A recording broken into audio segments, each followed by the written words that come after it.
Hey everybody, I'm going to talk today about anxiety disorders and eating disorders and how they interplay with each other. So the question was that for some people, eating disorders can trigger anxiety, and so how do we cope with this? And this is partially true, but actually in probably people who have anxiety and eating disorders, it's kind of a hard number to come up with exactly because there's a lot of conflicting information with research, but anywhere from 40 to 70% of women who have anxiety and eating disorders report that they had anxiety before the onset of the eating disorder, which is consistent with genetic markers that have been found in people in twin studies, twin subsets of people who have anorexia. So anxiety a lot of times precedes the eating disorder. However, affective disorders, anxiety and depression, can become worse with an eating disorder, and especially depression can be triggered by an eating disorder. And the reason for this is that there is Dr. Ann O'Mill, who is she's a doctor actually.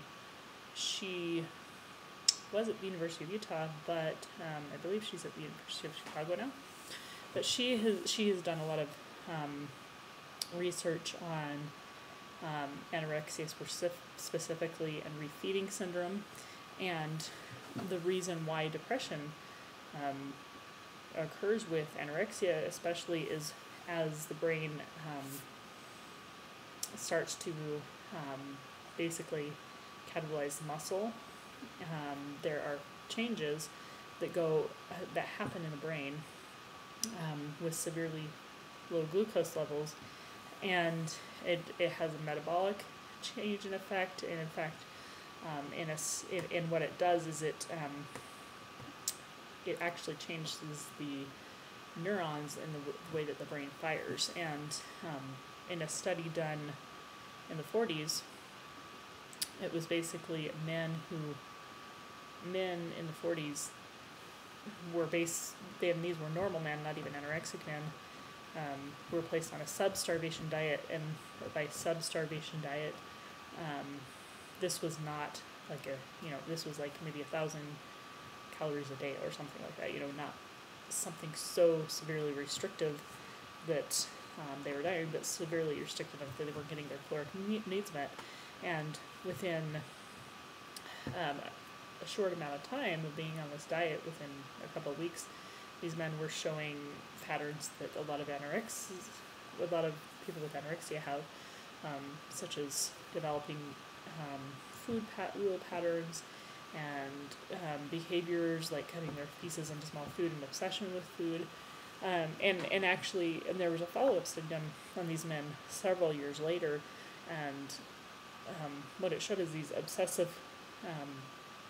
anxiety type behaviors associated with starvation. A lot of these men actually had several years later, even though they weren't eating disordered. In fact, a couple of them, I think, as a result of the study, had become chefs later on.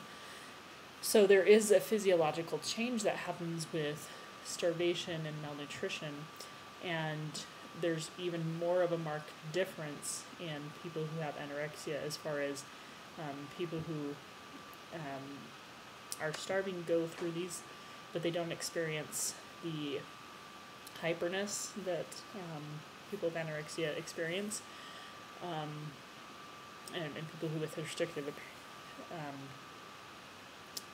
restrictive eating patterns, who are eating disordered, it's like you get into like this hyperspeed, and you actually experience more energy with starvation that's not necessarily normal energy. And a lot of people think, oh, well, this is a good thing, and when you're eating disordered, sometimes you do feel like it's a good thing, but there's actually damage that's being created in that process, and that severely affects the metabolic process, the brain processing, the chemical receptors, and that leads to more anxiety and depression. And anxiety and depression often go hand in hand. A lot of people with depression also have anxiety symptoms. So the research that I'm aware of, anxiety is likely a predisposing factor to many people who have eating disorders, and depression probably is too, but these symptoms definitely get worse, and people who me before just had more anxiety symptoms with an eating disorder are going to also develop more depressive symptoms because of the malnutrition and the lack of glucose in the brain.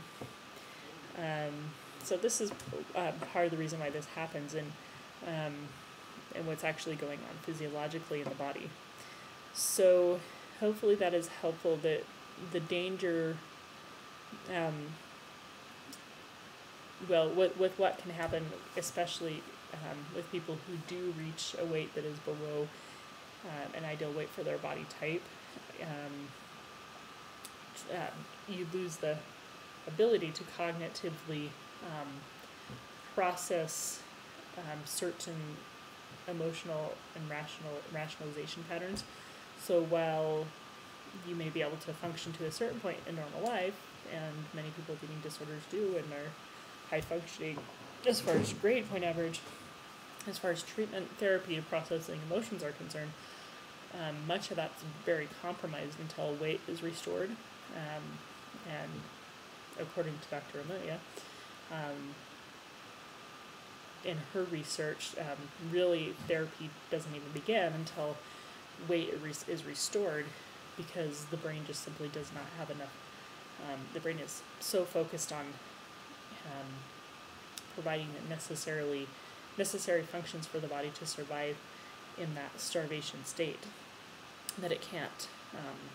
It's kind of like Maslow's hierarchy of needs is, if your basic nutritional needs aren't being met, then you can't work on self-actualization, which would be processing emotion, thinking to the future, thinking problem solving. And so this is why it's very difficult, especially in the beginning of recovery.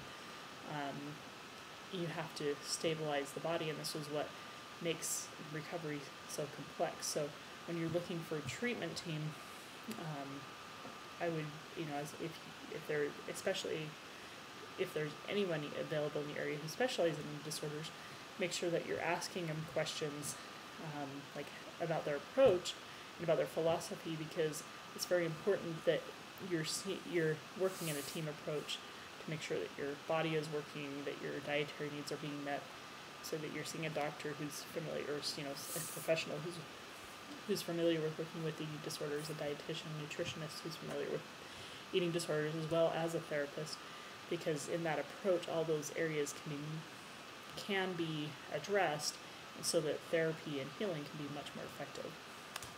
So have a wonderful week, and I will talk to you next week.